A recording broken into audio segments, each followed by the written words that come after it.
في رحلة تطوي الدروب بين المدائن والشعوب بحضرة الذكر الحكيم وحدنا رب القلوب وحدنا رب القلوب في رحلة تطوي الدروب بين المدائن والشعوب بحضرة الذكر الحكيم وحدنا رب القلوب وحدنا رب القلوب ولحفظ آيات الكتاب لقد أتينا كل باب نمضي على درب الصواب من قبل أن تجلو الخطوب من قبل أن تجلو الخطوب في رحلة تطوي الدروب بين المدائن والشعوب بحضرة Dalam menghafalkan Quran, kitab Allah Azza wa Jalla, kita perlu menambahkan sedikit waktu dan keseriusan.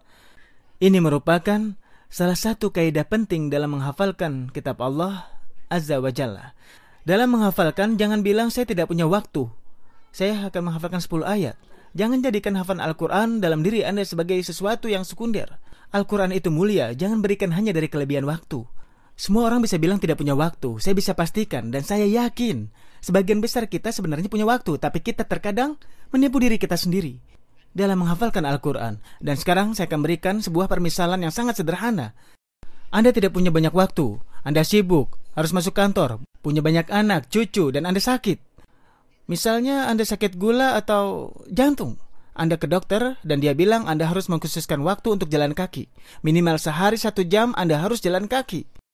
Dan karena kesehatan adalah prioritas, Anda pasti akan mementingkannya. Meskipun Anda tidak punya waktu, Anda akan berusaha untuk meluangkan waktu demi kesembuhan penyakit Anda. Demikian juga dengan Al-Quran yang kita cintai. Anda ingin menghafalkannya. Anda juga tahu bahwa Allah Rabbul Alamin akan memberikannya pada Anda. Karena itu, luangkanlah waktu untuk menghafalkan kitab Allah Azza wa Jalla. Ada yang bernama Abu Sholih yang sudah cukup tua. Suatu hari dia ingin menghafalkan Al-Quran, tapi dia tidak punya waktu. Kemudian dia merasakan bahwa dia harus menghafalkan kitab Allah. Dia merasa bahwa hal itu sangatlah penting. Tahukah Anda bagaimana dia meluangkannya? Selepas jam kantor, dia tidak menyetir sendiri. Dia bilang dia mempunyai seorang supir, dia duduk di belakang. Kemudian, selama setengah jam dia menghafalkan 1 atau setengah halaman. Dia melakukan itu terus dan selalu bertambah. Sampai akhirnya dengan cara ini, dia bisa menghafalkan Al-Quran. Bagaimana dia bisa? Karena dia memprioritaskannya. Al-Quran adalah sangat mulia. Khususkan waktu Anda. Allah akan menjelaskannya pada Anda. Selamat berjumpa dalam menghafal Al-Quran Al-Azim.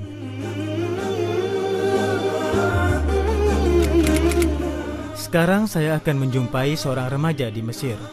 Dia kehilangan penglihatannya saat dia berumur 4 tahun. Setelah itu, sesuai arahan orang tuanya, dia memilih menghafalkan Al-Quran hingga dia bisa menghatamkannya. Kalian bisa belajar dari Mu'adz bahwa setiap keseriusan pasti akan ada hasilnya. Hari ini, kami melakukan perjalanan yang cukup jauh dan melelahkan. Tapi kami mendatangi sebuah tempat yang memang pantas untuk mendapatkan kunjungan. Barakallah. Kami berada di sebuah tempat di Syarqiyah, Jazirah Sa'adah. Apa kabar Mu'adz? Alhamdulillah. Apa kabar sayang? Alhamdulillah baik. Saya sekarang di Jazirah Kebahagiaan dan merasakan kebahagiaan yang cukup besar bisa duduk bersamamu. Alhamdulillah. Baik, saya Mu'adz. Iya. Saya ingin tahu kisahmu terhadap Al-Quran kitab Allah. Kamu mulai saat kamu 6 tahun. Saya ingin tahu ceritanya. Memang waktu memulainya aku merasa berat sekali. Tapi aku tahu bahwa di akhir akan menjadi sebuah kebahagiaan bagi seorang manusia. Dan juga di akhirat, insya Allah itu akan menjadi syafaat untukku. Untungnya ayah dan ibuku selalu sabar. Aku pun berusaha bisa melakukannya dan menanggung semua kesulitan. Aku tidak pernah meremehkan walaupun aku sedang sakit. Dia ke sekolah setelah subuh dan pulang sekolah langsung belajar Al-Quran. Kami selalu mengulang-ulang sebagian materi pelajaran yang pokok. Awalnya kami setiap hari 2 juz, misalnya di pagi hari atau di sore hari. Tapi dia bilang, "Ibu, aku akan kelelahan." Ya, aku bilang, "Kalau begitu kita mulai dengan Al-Quran saja dulu. Insya Allah lelahmu hilang." Kami terkesan dengan Maulana Syekh Jamal Said. Beliau tinggal di kota Sekasih. beliau menyambut kami, ya semoga Allah membalas kebaikannya. Jaraknya kalau dari sini sekitar 10 sampai 12 kilo. Oh ya, saya juga dengar bahwa kamu datang ke tempatnya Syekh ya, dengan sepeda motor. Iya. Naik motor bersama ayahmu. Kemana itu? Hah? Iya, kami menuju sebuah tempat di kota Zakazik. Iya. Tempat itu dikenal dengan nama garasi bis. Iya. Ya. Namanya garasi bis. Kira-kira berapa itu jaraknya? Dengan motor? Iya. Ya, kira-kira 45 menit. Oh ya, Masya Allah. Iya. Itu pasti sangat jauh.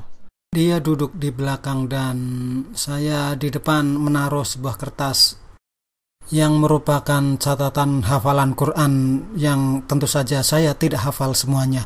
Jadi saya tulis dan saya tempelkan di depan. Sambil dia menghafal, saya membetulkan bacaannya. Jadi perjalanan kami tidak ada waktu yang terbuang.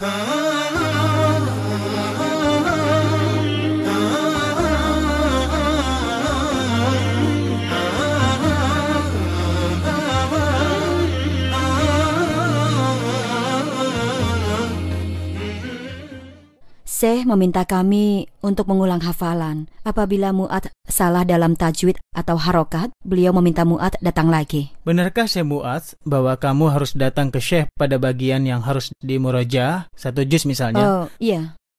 Kemudian kamu salah lagi? Iya. Itu bagaimana? Iya, apa yang terjadi? aku harus datang lagi. Pemirsa, perlu Anda tahu bahwa Syekh Mu'adz pergi ke Syekhnya, bukan Iya, benar. didatangi. Dan Syekhnya tidak tinggal di samping rumahnya. Iya. Dia yang pergi menuju ke rumah Syekhnya, Iya, dan bayangkan jaraknya cukup saat itu jauh. aku pergi ke Syekh. Begitu? Di separuh Al-Quran yang pertama, coba tebak berapa lama aku lakukan? Berapa lama? 3 hari. 3 hari seminggu? Iya, 3 hari saja seminggu. Oh ya. Aku mencari waktu senggang beliau. Bahkan awalnya hanya 2 hari saja. 2 hari. Iya, 2 hari saja. Kemudian dia banyak memberhentikan aku pada makna-makna tertentu. Dia juga cukup keras. Apa? Kadang-kadang aku hanya diberi 1 ayat saja. Bayangkan, 1 ayat saja. 1 ayat. 1 ayat? Iya, 1 ayat. 1 ayat dengan jarak yang jauh seperti Demi itu? Allah, aku hanya 1 ayat saja. Allahu Akbar. Kadang-kadang aku tidak punya kesempatan bermain. Iya. Tapi saya dengar kamu ini sedikit ajaib. Iya kan? Alhamdulillah, Allah telah memberikan nikmat Iya. ini. Iya, termasuk penglihatan ini. Aku selalu bersyukur kepada Allah. Dalam sholat aku berdoa kepada Allah untuk tidak mengembalikan penglihatanku. Kamu berdoa seperti itu? Iya. Kenapa? Aku berharap semoga nanti pada hari kiamat menjadi hujah di hadapan Allah, agar Allah ringankan sebagian dari siksanya. Aku berdiri di hadapannya dalam keadaan takut. Aku akan memintanya. Dia bertanya, apa yang engkau lakukan terhadap Al-Quran? Aku berharap dia memasukkan aku dalam rahmatnya. Dia akan memasukkan dalam rahmatnya siapapun yang dia kehendaki. Dia telah memberikan karunia Al-Quran ini kepadaku. Aku bersyukur. Kalau ingin pergi ke suatu tempat, aku bisa pergi sendiri.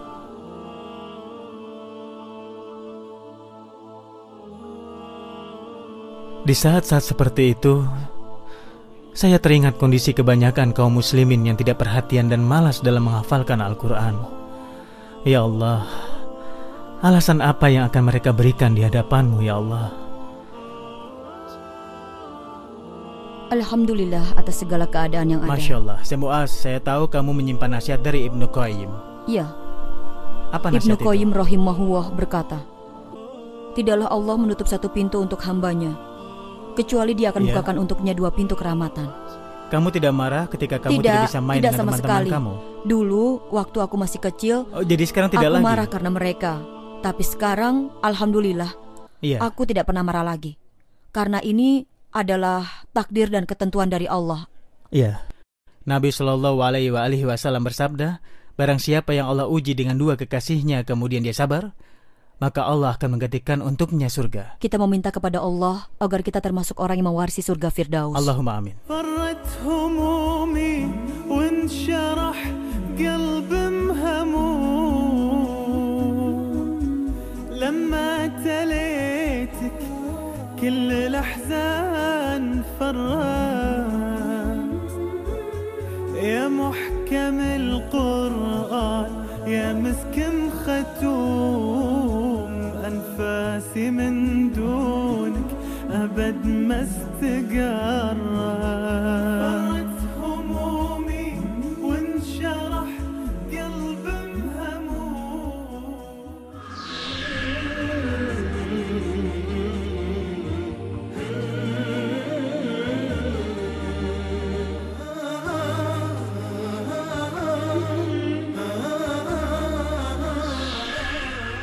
Sangat penting jika Anda ingin menghafal Al-Quran, Anda menggunakan hanya satu mushaf. Jangan setelah satu juz misalnya Anda berganti mushaf, karena mushaf Al-Quran ini banyak sekali cetakannya dan gaya cetakannya berbeda. Ketika saya meminta Anda untuk hanya menggunakan satu mushaf, Anda bisa saja menanyakan sebabnya. Semua Quran sama kan? Begini, ketika Anda membuka sebuah cetakan Al-Quran, Anda melihat dan akan terekam dalam ingatan Anda akan mengingat tempat ayatnya. Dan misalnya ketika saya menghafal Al-Quran, saya tahu dalam surat Al-Fusilat disebutkan, Innal ladzina qalu rabbuna Allah tsumma istaqamu tatanazzalu 'alaihimul malaikah. Saya tahu itu tempatnya ada di sebelah kiri atas.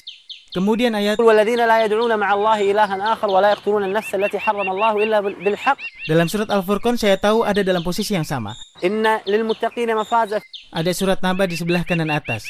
Maka demikian, bayangan Anda pada sebuah mushaf tentang ayat Al-Quran, dalam cetakan yang lain posisi ayatnya akan berbeda. Beda mushafnya akan berpengaruh pada hafalan Anda. Dan ini perkara yang akan membantu Anda menghafalkan kitab Allah Subhanahu wa Ta'ala. Kedua, saya akan menyarankan menggunakan mushaf Madinah yang bersalah Majma' Malik Fad, yang berwarna hijau dan kuning. Kenapa saya berikan saran seperti itu? Karena cetakannya jelas Masya Allah. Kedua, setiap halaman dimulai ayat baru dan berakhir ujung ayat. Berbeda dengan kebanyakan cetakan-cetakan yang lain. Yang ketiga, satu juz lengkap terdiri dari 20 muka halaman. Yakni satu juz 20 muka halaman. Dengan demikian memudahkan untuk menghafalkan kitab Allah Subhanahu wa Ta'ala. Dan ini poin penting yang bisa membantu Anda. Jadi sediakan satu mushaf khusus untuk menghafalkan kitab Allah Subhanahu wa Ta'ala.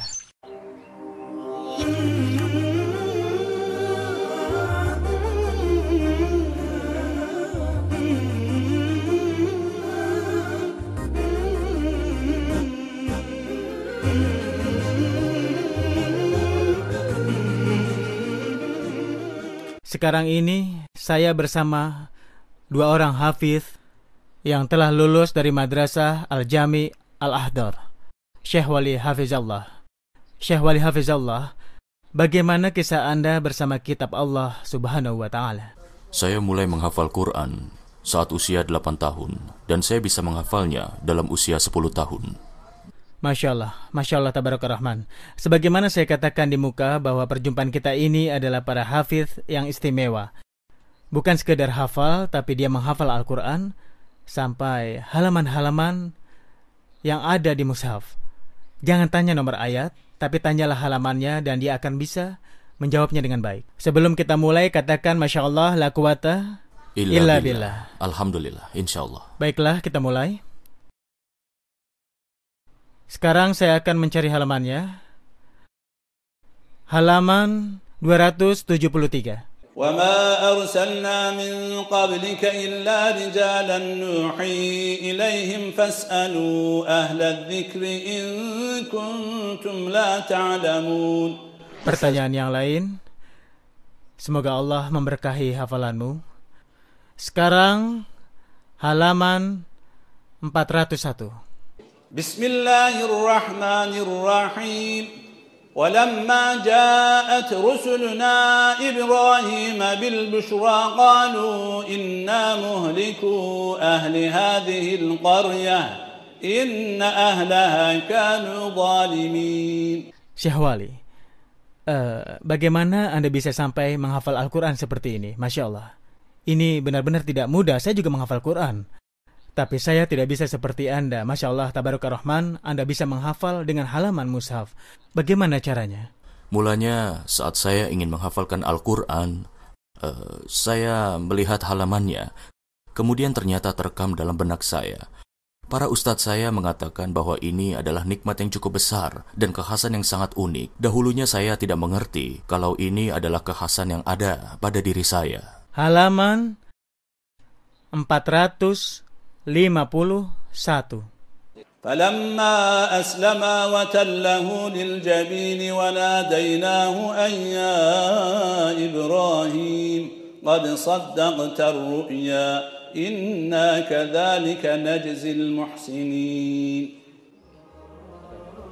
صدق الله العظيم. أحباب في الجنة تحيتهم سلام، حفظ شرفهم كلام رب الأنام، بيرتلوا في الليل وأطراف النهار، يا رب تجعلهم مع السفر الكرام.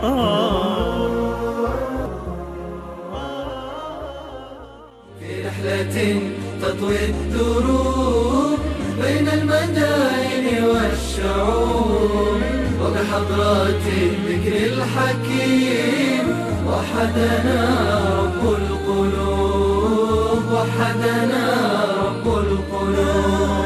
ولحفظ آيات الكتاب قد أتينا كل باب، نمضي على درب الصواب، درب الصواب، من قبل أن تجلو الخطوب.